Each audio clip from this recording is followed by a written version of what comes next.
Hey everyone, this is Dr. Sammy Khalili here. I'm your host for the IMG podcast. It's my honor and privilege to be here with you guys again here today. So, today in our podcast, we're going to be beginning the discussion of a long series of podcasts that we're going to have about nasal problems. And that's my subspecialty of things that I deal with. But specifically today, we're just going to touch on acute sinusitis and chronic sinusitis, but more importantly for you as the lay public, we're going to show you how we as physicians think about this when you come in and discuss your problems with us. And then we'll touch a little bit about diagnosis, how we go about doing that, and then maybe a little bit about treatment, but not too much. That'll be for a later episode. So let's get into it.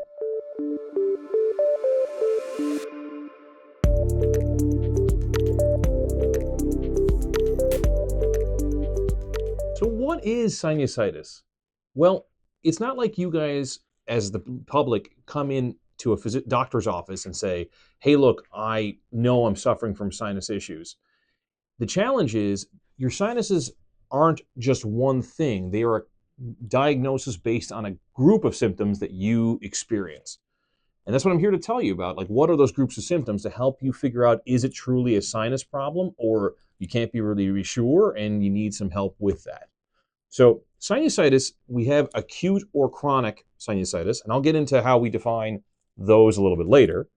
But sinusitis itself is really the group of symptoms that include nasal obstruction, so the sensation that you cannot move air through your nose, nasal congestion, which, believe it or not, is different. It's the sensation of stuffiness, that you feel stuffy, which is very different than your physical ability to move air through one side of your nose or not. People can also get facial pressure or pain, and that's a common complaint with people with sinusitis. Not in isolation, but along with everything else. And then drainage is a common complaint that people often get as well with this. And when we say drainage, it either can be back from the front, which we call rhinorrhea. That's the technical term, but that's just basically a runny nose from the front. Or postnasal drip, where you get the drainage going down the back. Or you can have both happening at the same time. And then you can also get a loss of sense of smell. And those are the most common, what we call nasal complaints for pretty much any nasal problem that comes in. Now, people with sinusitis can have other issues happening along with it. They can get ear fullness and feeling like their ears are plugged. They can also get sensations of excessive fatigue and tiredness and difficulty waking throughout the day. These are all accessory symptoms that happen along because of what's going on in this location. Now, when you're trying to figure out whether or not someone truly has sinusitis, or is it something else in their nose that's bothering them, this is where we have to kind of listen to what's actually happening and pair that with any objective findings that we can find within you. So back to originally what I was talking to you about of acute versus chronic sinusitis. Acute sinusitis we usually define as any of these group of symptoms, but not just one. You usually have to have two or more. And in the acute sense, sometimes fever can go along with that have been persisting usually anywhere from 4 to 7 or 10 days. Now, a lot of my colleagues might say, well, typically it's longer than that, 7 or 10 days. And really what we are defining at that moment in time is whether or not we think that your sinusitis or the infection that's happening is happening because of a virus, or is it happening because of a bacteria? And we usually believe that bacterial sinusitis becomes prominent typically after day 7. That's our trigger point of when we say to ourselves, you're probably going to benefit from getting antibiotics at this point in time. But if you've only been having the symptoms that I've been describing to you for about 2 or 3 days, at this moment in time, we still think of it as a viral illness, and we don't typically prescribe antibiotics for that, mainly because we know that most of these are going to resolve on their own, and they might need what we call supportive treatment, which is a fancy way of saying stuff that you can take to help you get through the symptoms and the nuisance of the problem that you're experiencing at that moment in time. So that's what kind of happens in acute sinusitis. When the symptoms happen and occur for longer than 3 months, 12 weeks specifically, that's the moment when we go from labeling it as an acute problem to one that's a chronic problem. And that's how we label chronic sinusitis overall. The treatments for both of those are different. So people can have recurrent acute infections. So you can have multiple of these infections, but be perfectly normal in between. And those are treated differently than someone who's had consistent symptoms for months on end before they come in. And there's different reasons for that because there's different causes that create these problems. So now, in combination with those symptoms that we're talking about, the next step is we look for evidence and say, okay, we think this is what's happening. Now, here's the next step. Let's look for evidence to figure out what's going on. Now, if you go in to see your primary care doctor and they start seeing these symptoms, many times, based on your story, they'll often just treat you with the only objective finding they may have that you may have had some fevers. And a fever, as you guys know, for those who work off of the Fahrenheit system, it'll be 101.3 versus the metric system, which would be 37.3 degrees Celsius. Anything above that is considered to be a fever. Now, if that is the case, they'll say, okay, well, maybe you are actively experiencing a sinusitis, and they'll treat you with either antibiotics or sometimes in the short term might give you some steroids to decrease some of the inflammation in your nose so you can breathe a little bit better. Those are possibilities. If there's concern that this has been happening more often, you've had now multiple courses of antibiotics and things haven't improved, or this is truly a chronic problem, then there's usually two pieces of evidence that we often collect. One is we get a CT scan of your sinuses, and that lets us know if there pervasive inflammation throughout the entire sinus cavity. When I say pervasive, I mean it's all over the place. Is it isolated to one sinus or something else?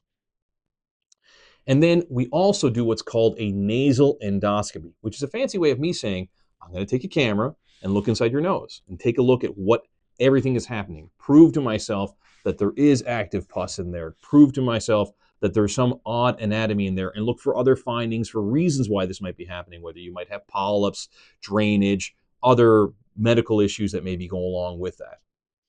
Now, there are other more concerning features that come along with these things, but there's other parts of a person's story that tip us off to be more concerned during that period of time. For example, if someone is a transplant patient or they're immunocompromised in some which way because they're on suppressant medications, these put our antenna up for other things that we are a little bit more vigilant on. So the rules of what we typically do, as I described beforehand, we don't necessarily wait as long to kind of figure out those symptoms because we know those people can get into trouble a little bit sooner.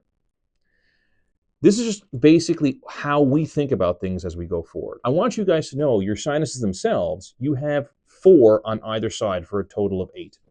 So you have your cheek sinuses, which we call your maxillary sinuses, your frontal sinuses, which are here on your forehead. We call them just that, your frontal sinuses. You have a group of sinuses that go right from the front of your nose to the back of your nose, between your eyes, called your ethmoidal sinuses.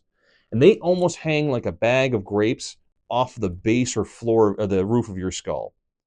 And then the most back sinus that you have is something called your sphenoid sinus, which is named after the bone that is in, called your sphenoid bone.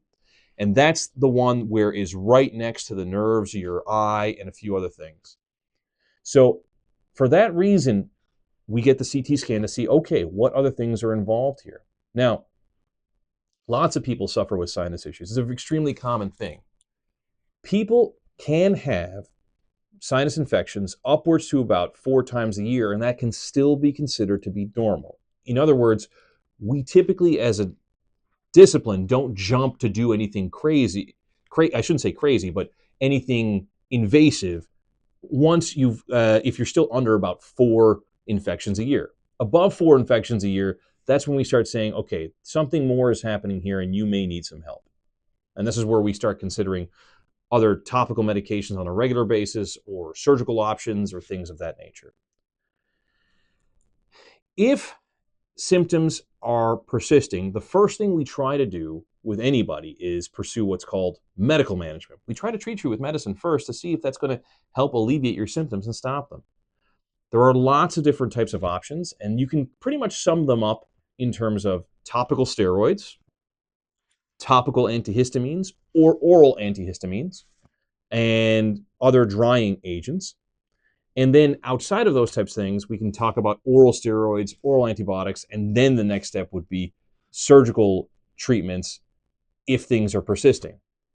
Then the other newest medication on the market for people with truly chronic sinus disease, if they've had persistent, for example, polyps and have very bad asthma and things, that's where we start talking about using biologic agents like things you may have heard about on television like Dupixent and Fasenra.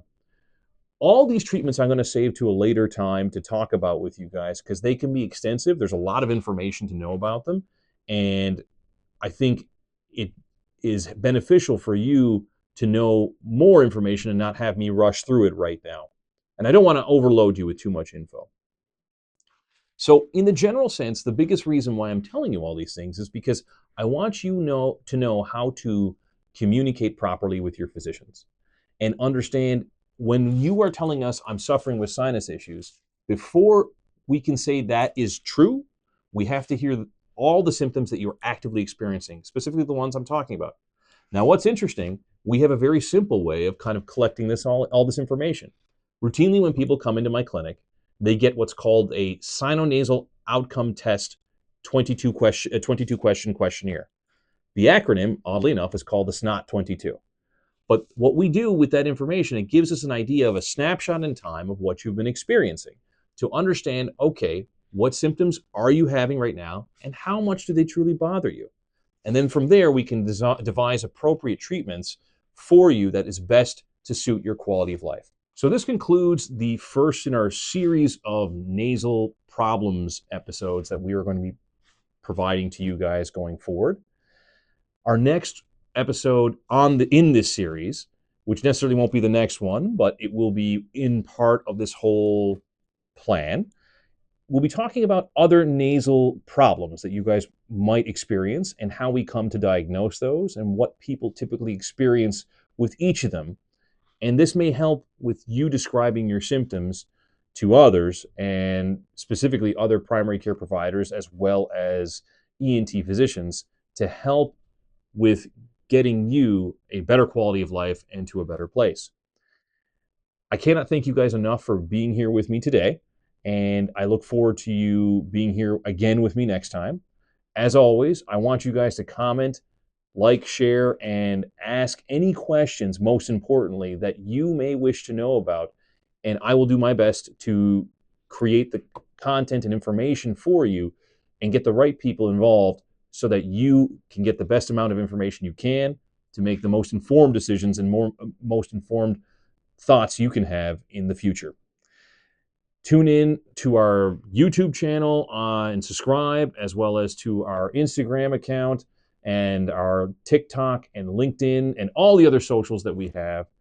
We look forward to seeing you next time. Take care, and thank you so much for being here.